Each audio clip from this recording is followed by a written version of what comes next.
La prostitution est de plus en plus glamourisée et donc les jeunes pensent que c'est tout beau, tout rose.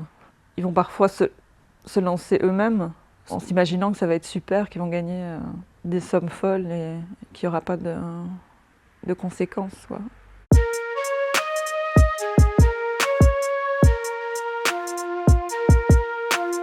J'ai souvent été témoin de traite des êtres humains parce qu'il y en a énormément.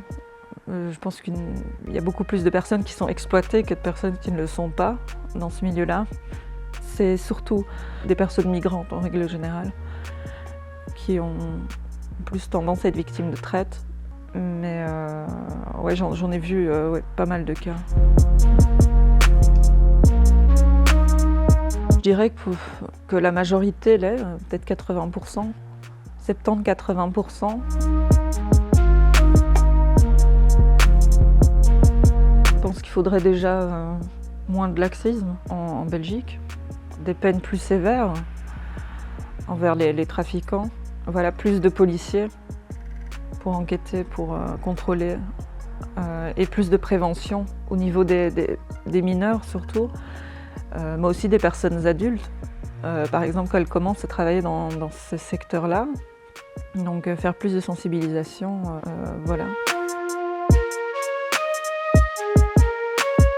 À cause de l'émergence des réseaux sociaux, la prostitution est de plus en plus glamourisée, que ce soit dans les médias ou par certaines personnes qui travaillent dans ce milieu-là.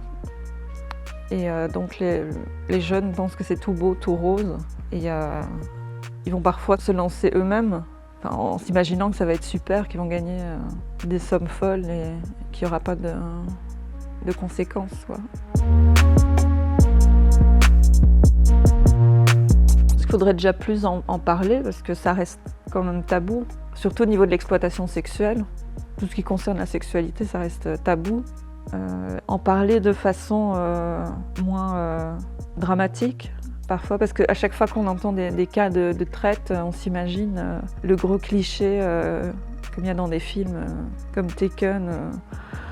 Alors que c'est pas ça, je veux dire, ça peut être très insidieux. Donc voilà, un peu démystifier en fait le sujet. Et par exemple faire plus de prévention, notamment aux personnes qui sont déjà dans ce milieu-là, pour connaître les red flags, ce genre de choses, quoi.